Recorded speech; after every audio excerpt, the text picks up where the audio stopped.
What is going on, everybody, and welcome to our fourth round of our March Madness Bourbon Bracket Single Barrel Edition. So far, as a recap, we had CMB beating out CNA in round number 1. We had Stag beating out Old Forester in round number 2. And we had Blanton's Gold with the upset over Nash Tucky Stuff and Whiskey pick in round number 3. And round number 4, we have my Fiddler pick going up against Michter's 10-year-old Single Barrel Bourbon over here. Let's get it. This one is going to be fun for a couple of reasons. Number one, this Fiddler pick is obviously my pick. Can it hold up? Can it beat out the 10-year-old Michter's over here? This is going to be a very fun one for me personally. That's a little bit of a hefty pour, but that's not a problem. And over here, our contender, as I mentioned, get rid of the wax. I just posted a video. We got to get rid of the wax. I got to tell you guys, I absolutely hate the wax. That's just me. I don't know how you guys feel about it. Put our little wax top back on here. But of course, we've got to grab our whiskey wisdom wheel and we've got to spin these up so we don't know which one's which, because obviously we do this blind. Let's do it.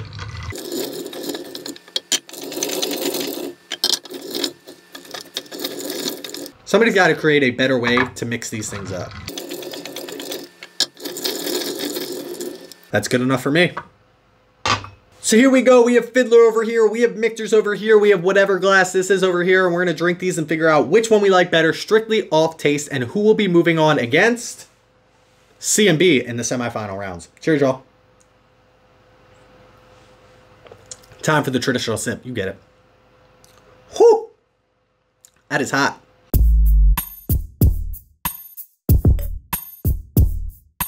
Let's talk about the proof real quick now that we just sipped on this one. This one is 58.6. What's that come out to? 117.2. The Michter's over here is only, what, 47.2, which is 94.4.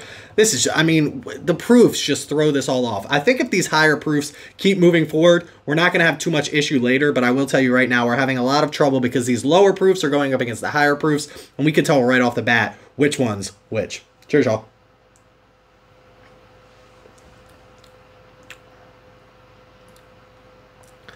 But the higher proof doesn't always win. The Blanton's Gold beat out the Nash Tucky in last round. This being the Michter's, obviously, is another very good pour.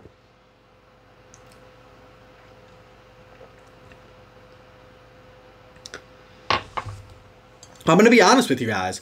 When I first tried this Michter's, I didn't really like it that much. I thought it was a little underproofed. I thought it didn't have enough oomph behind the flavor profile. But now that I'm sipping it for my second time, this is a very good glass of whiskey. I don't hate this at all. This glass over here, though, might be a little bit better. Let's talk about this Fiddler, though, real quick. I know a lot about it because it's my pick. This is from ASW. This is basically triple oak. So it's double oaked. It goes in one barrel. Then after 4 years, it goes into another barrel for 1.5 to 2 years. So it's anywhere from that 5.5 to 6 year mark. But they also add staves to this for a couple of months at the very tail end of that process. So this had 27 staves added to it. So almost 6 years old, triple oaked. There's a lot of flavor going on in this. The other thing about this particular bottle is it's a wheated mash bill. It's 51% corn, 45% wheat, and then 4% malted barley. This is actually done by MGP, but MGP didn't always do this until they realized how good it was for some of these other companies that were actually using this mash bill, and now they added it to their repertoire. But a wheated mash bill triple oaked at this proof isn't something that you can always find on the market. Now, as I mentioned, our particular pick, which I'm drinking here, had 27 staves added to it at the very tail end of that process. That can be anywhere from 15 up to 30 staves. I think what we picked here was our favorite amongst the crowd between me, the Bourbon Van, and the Bourbon Judge. Make sure you check both of them out as well. This right here is a banger pick. I wish there was more of it. I did get 2 bottles. This is my last of my second bottle. I mean last. There's plenty left, but you get what I mean.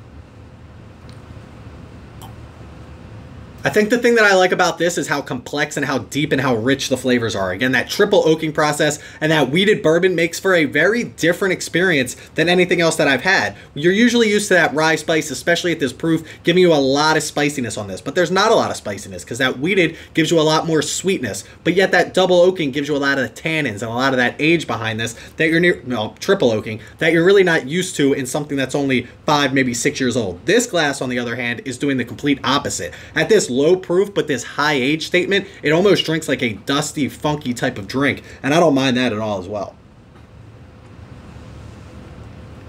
Now listen, I'm not a proof hound by any means. At 94.4 proof, I'm not going to hate on this just because it's 94.4 proof, but I will say the more proof at this point in my drinking career does give you more flavors. At 10 years though, this is kind of balancing itself out, right? 10 years, a little bit of that age, a little bit of that oak behind this makes this really open up to some more flavors that I wasn't expecting. There's a lot of herbal notes to this, which I don't always truly love, but for some reason in this particular glass, it's working for me. I feel like I am a proof hound at this point. I say that all the time. I said it out loud and I thought to myself, I think I am a proof hound. I think I like more proof because, again, I do equate that to more flavor. The question becomes, does the proof or lack of proof on this particular glass get made up for by the amount of flavor? And on this glass over here, does the proof actually hinder its flavor because there's too much ethanol? We're going to get into all of that in this video. The thing that I want to see, and the thing that I think more companies should, I guess it's not on a company, I can probably do it myself, is if I had this at 130 proof, or if I had this at 115 proof, or if I had this same barrel, same glass, same everything, just proof was different, add a little bit of water to it to get it to different proofs, would I enjoy it more at a specific proof? Now, I could go out and buy the equipment to make sure I know exactly what proof I'm drinking it at by adding water, but I'm not going to do that. Somebody should do that. Make a video on that if you're watching this and you have a YouTube channel. I mean, I really like this glass a lot. Again, a lot of herbal notes, a lot of floral notes, a lot of sweetness to this, not a lot of spice to this, but at the end of the day, at 94.4 proof, I wasn't expecting a lot of spice. This is just a good quintessential glass of whiskey. There's nothing off-putting, there's nothing bad about this particular glass.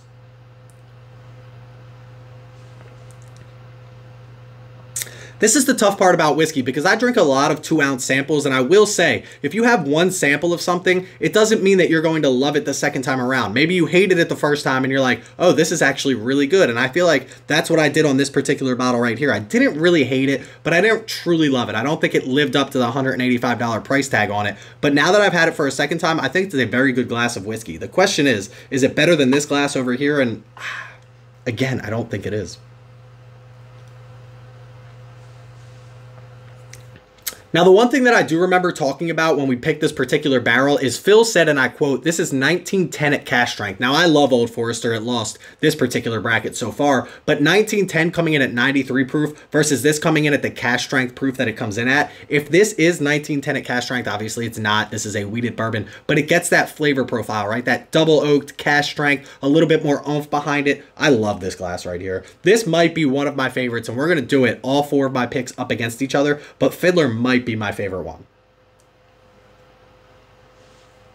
So far, we've had a Blue Note, a Driftless Glen, a Hard Truth, and of course this Fiddler. Again, make sure you check us out on Patreon if you haven't already. That link in the description below. That's how you can get in on the Bourbon of the Week picks. We do them together sometimes. We invite people to do them, so make sure you check out the Patreon. We're going to finish these off. I think I have my answer already.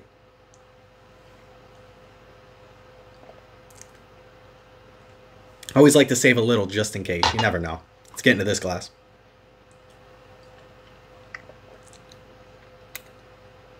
Now, I've been back and forth with this for a little bit, but I will say, I know what you're thinking. Chris, you're obviously going to pick your pick, and while that may be true because I am going to pick this glass over here, it might not be for the reasons that you think.